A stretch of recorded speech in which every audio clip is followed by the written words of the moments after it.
ॐ नमो भगवते वासुदेवाय। शुक्लाम्बरधरं विष्णुं शशिवर्णं चतुर्भुजं प्रसन्नवदनं ध्यायेत् सर्वविघ्नोपशान्तये। गुरवे सर्वलोकानां विषसे सर्वरोगिणां निधये सर्वविद्यानां दक्षिणामूर्तये नमः। जन्मादस्य यदोऽन्वयातितरदच्चार्तेष्वभिज्ञस्वराट् तेने ब्रह्महृदाय आदिकवये मुह्यन्ति यत्सूरयः। तेजो वारिमृदां यथा विनिमयो यत्र त्रिसर्गो मृषा दाम्ना स्वेन सदा निरस्तकुहकं सत्यं परं धीमहि। धर्मप्रोचितकैतवोऽत्र परमो निर्मत्सराणां सदां वेद्यं वास्तवमत्र वस्तु शिवदं तावत्रयोन्मूलनम्। श्रीमद्भागवते महामुनिकृते किं वा परैरीश्वरः सद्यो वरुध्यतेऽत्र कृतिभिः शुश्रूषभिस्तच्छनो। निगमकल्पतरोर्गलितं फलं शुगमुखादमृतद्रवसंयुधं पिबत भागवतं रसमालयं मुखरघोरसिगा भुवि भावुकाः। नारायणं नमस्कृत्य नरं चैव नरोत्तमं देवीं सरस्वतीं व्यासं ततो जयमुदीरयेत्। यं प्रव्रजन्तमनुपेतमपेतकृत्यं द्वैपायनो विरककादर आजुहाव पुत्रेदि तन्मयतयोतरवोभिरेदूतं सर्वभूतहृदयं मुनिमानतोऽस्मि।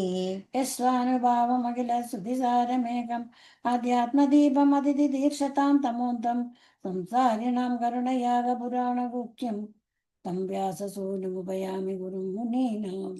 मूगं करोति वाचालं पङ्गुं लङ्घयते गिरिं यत्कृपातमकं वन्दे परमानन्दमाधवम्। यं ब्रह्मा वरुणेन्द्ररुद्रमरुदस्तुन्वन्ति दिव्यैस्तवैः वेदे वेदे साङ्गपदक्रमोपनिषदै गायन्ति यं सामगाग ध्यानावस्थित तत्कितेन मनसा पश्यन्ति यं योगिनो यस्यादं न विदुःसुरासुरगणा देवाय तस्मै नमः। कोमलं कूजयन् वेणुं श्यामलोऽयं कुमारगः वेदवेद्यं परब्रह्म वासदां पुरतो मम। भूधर्महद्भिर्य इमा पुरो विभुक्निर्मायसेदे यदमोचु पूरुषज भुङ्क्ते गुणान् चोडचात्मकः सोऽलं कृषिष्ट भगवान् भजांसि मे।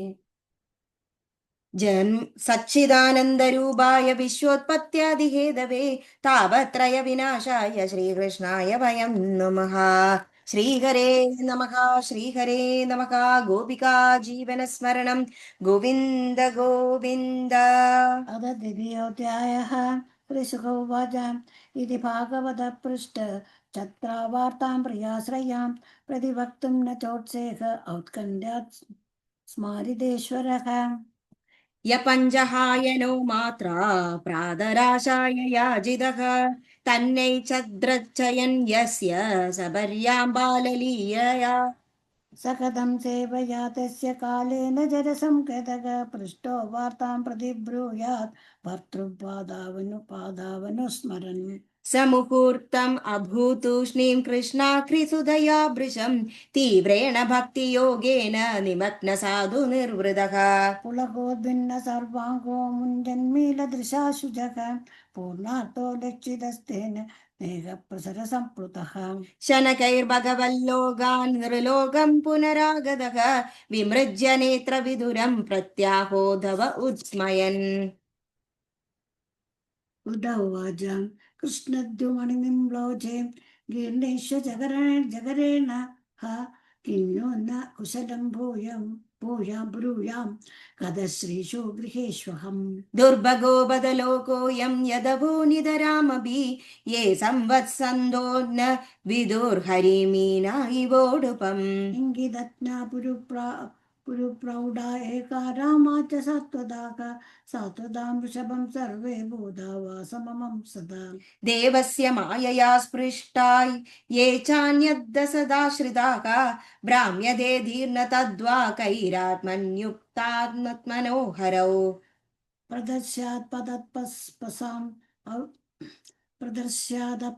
तदपसाम् अवितृप्तदृशां नृणाम् आदायन्दरदाद्यस्तु സ്വബിംബം ലോകലോചനം യന്മർത്യലീലൗപൈകം സ്വയോഗമായാബലം ദർശയദാഗൃഹീതം വിസ്മാപനം സ്വസ്യ च സൗഭഗർത്തേः പരം പദം ഭൂഷണഭൂഷണാംഗം യദ്ധർമ്മസുനോർബധരാജസൂര്യെ നിരീക്ഷദൃക്സ്വതസ്വസ്തേനം ത്രിലോകകാസ്തേന ചാദേഹകഥം വിധാതുർ പർവാപശ്രുതൗ കൗശലം ഇത്യമന്യത യസ്യാനുരാഗപ്ലുതഹാസരാഗലീലാവലോകപ്രതിലബ്ധമാനാः വ്രജസ്ത്രിയോ മൃഗ്ഭിരനുപ്രവൃത്തദ്ധിയോ വദസ്തു കില കൃത്യശേഷാः ശാന്തരൂപേഷ്വിതിരൈസ്വരൂപൈः അഭ്യർദ്ധ്യമാനേഷ്വനുകമ്പിതാത്മാ പരാവരേശോ മകദംശയുക്തോ യജോപി ജാതോ ഭഗവാൻ യദാഗ്നിഃ മാം ഖേദയത്യേതദജസ്യ ജന്മ വിഡംബനം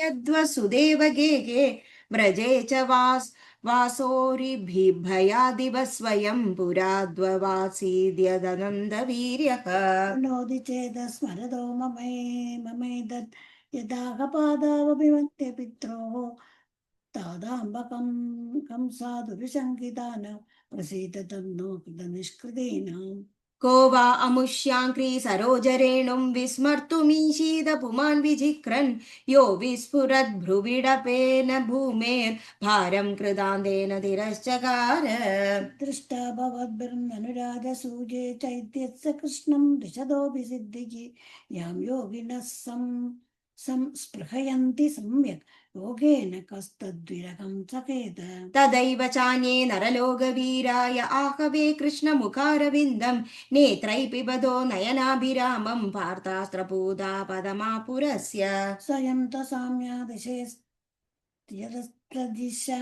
स्वराज्यलक्ष्म्याप्त समस्तकाम बलिं हरद्भिक्षिरलोकपालैः किरीटकोटेडितपादपीडक तप्तस्य कैङ्गर्यमलम्बुभृदान्नो विग्लापयतृङ्गयदुग्रसेनं तिष्ठन्निषण्णं परमेष्टिदश्न्ये न्यबोधयद्देव निधारयेदि अहो भगीयं तनकालकूटं टिकांसयावाय यदप्यसाध्वे लेभे किदिं दादचिदां ततोऽन्यं तां वाययालुं चरणं व्रजेम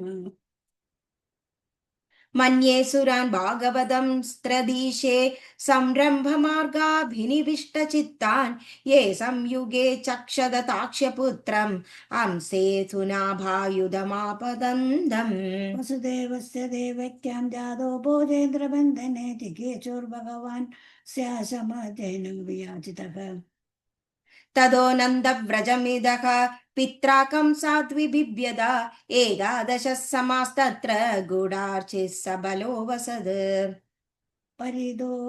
परिदो वत्सपैर्वत्सां चारयन् विहरब्धिभुः यमुनोपवने कुजत् द्विजसङ्गुलितां कृपे कौमारीं दर्शयं चेष्टां प्रेक्षणीयां व्रजौकसां रुदन्निवहसन्मुग्ध बालसिंहावलोकनः सजेव गोदनं निष्मानिकेतं सिदगोवृषं चारयन्ननुकान् गोपान् रणद्वेनोररीमत् प्रयुक्तान् भोजराजेन मायिनः कामरूपिणः लीलया व्यनुदत्तांस्तान् बालक्रीडनकानिव विपन्नान् विषपानेन निगृहभुजगाधिपम् उत्थाप्यापाययद्गावः तत्तोऽयं प्रकृतिस्थितम् अयाजयद्गोसवेन गोपराजं द्विजोत्तमैः वित्तस्य चोरुभारस्य चिकीर्षन् सद्वयं विभुः वर्षतीन्द्रे व्रजकोपाद्भक्नमानेति विह्वल गोत्रलीलातपत्रेण त्रादो भद्रानुगृह्णता शरच्च शिगरैर्मृष्ट्रं मानयन् रजनीमुखं गायन् कलपदं रेमे श्रीणामण्डलमण्डनः इति श्रीमद्भागवते महापुराणे पारमहंस्यां संहितायां तृतीयस्कन्धे विदुरोद्धवसंवादे द्वितीयोऽध्यायः सर्वत्र गोविन्दनामसङ्कीर्तनं गोविन्द गोविन्द।